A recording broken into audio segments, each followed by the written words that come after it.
IT 是一个快速变化的领域，每一代人所见证的 IT 领域的风云人物往往是不同的。对我这代人的早年岁月来说， Bill Gates 和 Steve Jobs 是两大巨头，这两人在公众印象里往往是以对手形式出现的。但我最喜欢的却是两人2007年共同接受的一次访谈，那是一次华山论剑式的对谈，但充溢着一种英雄重英雄的氛围，让人缅怀那个 IT 领域的年轻时代，那也是我自己曾经年轻过的时代。这段视频将分享那次对谈的若干片段，跟之前的 Linus 访谈片段相类似，这些片段也是英文的，我也将以字幕等方式勾勒要点。对谈是以主持人巧妙地让这两人分别谈论对方对 IT 领域的最大贡献开始的。So let's get started. I wanted to ask, there's been a lot of like mano a mano catfight kind of thing in a lot of the blogs and the press and stuff like that. And we wanted to, the first question I was interested in asking is what you think each has contributed to the computer and technology industry, starting with you, Steve, for Bill, and vice versa. Well, you know, Bill built the first software company in the industry. And I think he built the first software company before anybody really in our industry knew what a software company was, except for these guys. And that was huge. That was really huge. And the business model that they ended up pursuing turned out to be the one that worked really well, you know, for the industry. Mm-hmm. So I think, but the biggest thing was Bill was really focused on software before almost anybody else had a clue that it was really the software. That's what I see. I mean, a lot of other things you could say, but that's the high order bit. And I think building a company is really hard. Yeah. And it requires your greatest persuasive abilities to hire the best people you can and keep them at your company and keep them working, you know, doing the best work of their lives, hopefully. And Bill's been able to stay with it for all these years. So, Bill, how about the contribution of Steve and Apple? Well, first I want to clarify, I'm not fake Steve Jobs.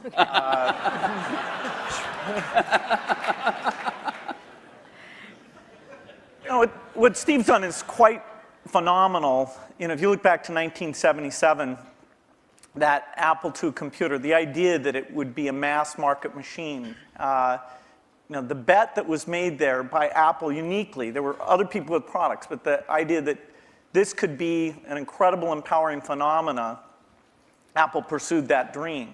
You know, then one of the most fun things we did was the Macintosh, and that was so risky.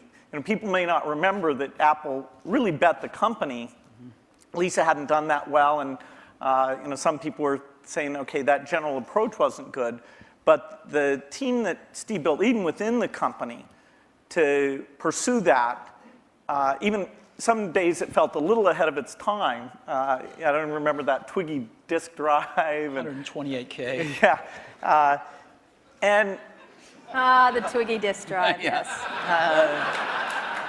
Steve gave a speech once, which is one of my favorites, where he talked about, in a certain sense, we build the products that we want to use ourselves.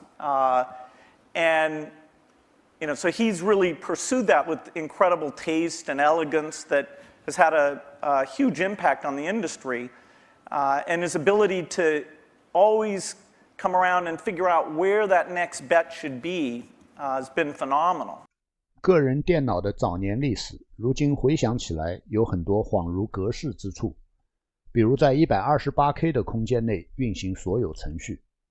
Bill Gates 和 Steve Jobs 对那段岁月的谈论让人回味。All of these products I'm saying were DOS-based products, because Windows wasn't in the picture at the time. Right. That's more in the early 90s that we get to that. And so we made this bet that the paradigm shift would be graphics interface, in particular that the Macintosh would make that happen with 128K of memory, 22K of which was for the screen buffer, 14K was for the operating system. So it was 14K. Yeah, 14K. Yeah. The original Mac operating system was 14K. 14K that we had to have loaded when our software ran. So when the shell would come up, it had all the 128K. The OS was bigger than 14K. It was in the 20s somewhere. I see. So when we ship these computers now with, a gigabyte, 2 gigabytes of memory, and nobody remembers. 128K. 在苹果公司的早年历史中，一段著名的曲折是 Jobs 曾于1996-1997年间离开公司，其位置一度由 Gil Amelio 顶替。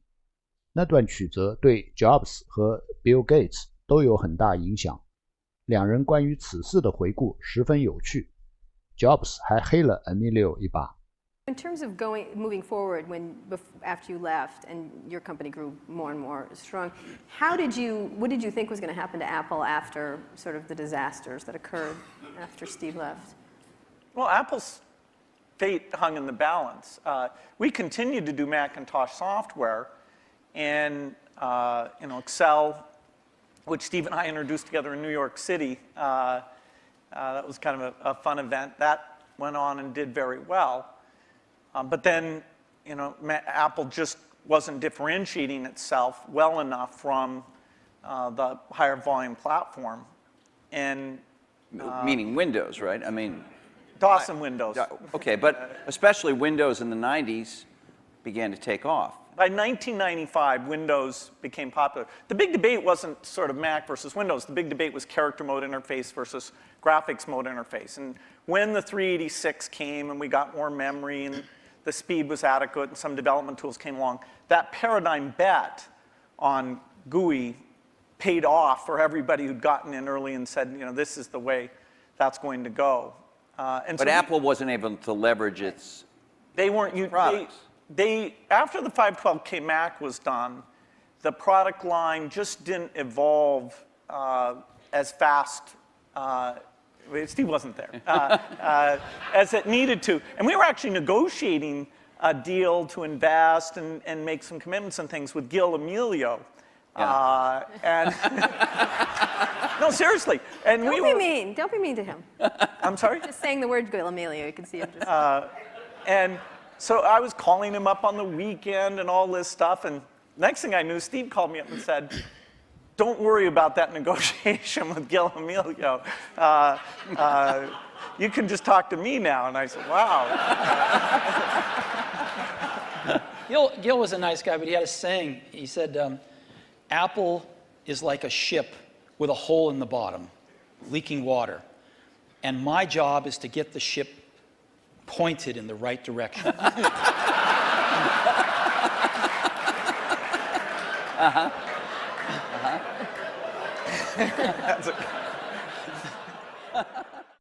苹果公司和微软的关系定位非常微妙，不仅常常让公众摸不着头脑，就连苹果公司的高层也多有误解，而且呢，误解一度威胁到苹果公司的发展。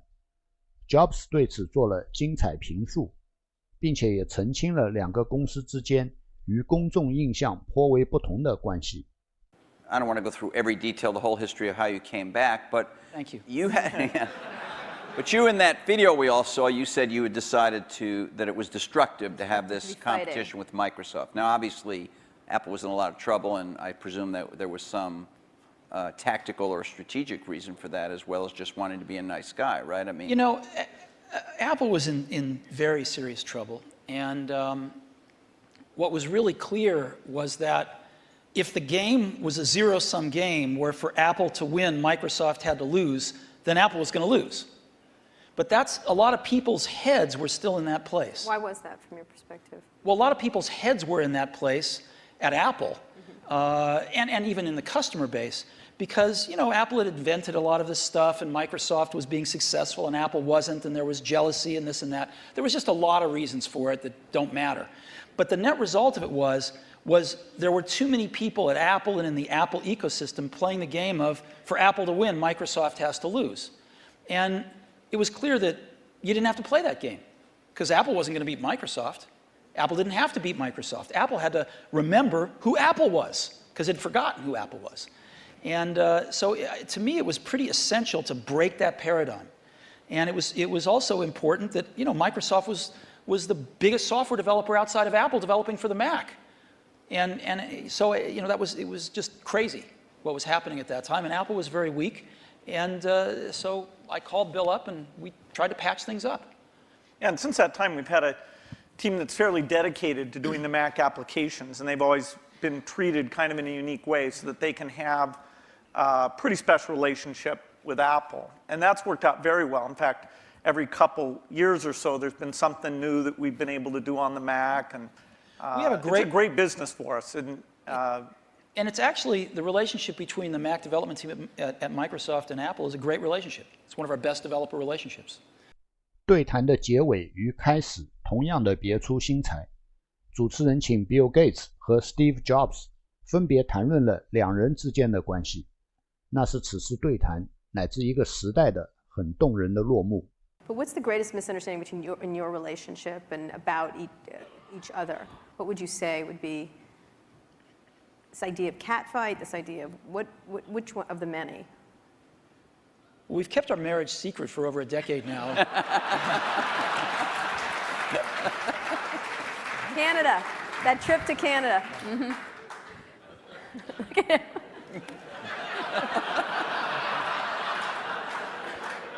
Was there? I don't think either of us have anything to complain about in general. And I know that the projects, like the Mac project, you know, was just an incredible thing, a fun thing where we were taking a risk.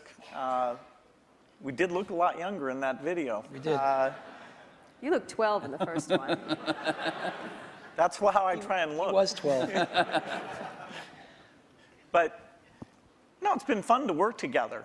And I actually kind of miss some of the people aren't around anymore. You know, people come and go in this industry. It's nice when somebody sticks around and you know, have some context of all the things that have worked and not worked. And the industry gets all crazy about some new thing. You know, like, you know, there's always this paradigm of the company that's successful is going to go away and stuff like that. It's nice to have people seeing the waves and waves of that, and yet been willing when it counted to take the risk to bring in something new. Has it been important? One last question, and then we'll go to the audience. He didn't answer us because he just said this. I have an answer. He only talked about his secret gay Okay, marriage. yeah. So. I thought that was your answer. No, that wasn't my answer.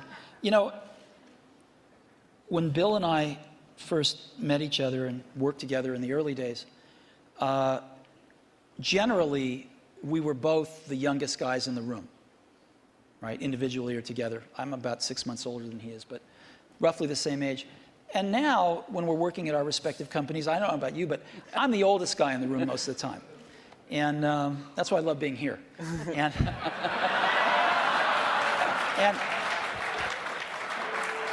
so happy to oblige. Happy to oblige. And you know, I think of most things in life as either a Bob Dylan or a Beatles song. But there's that one line in that one Beatles song, you and I have memories longer than the road that stretches out ahead. And that's clearly true here.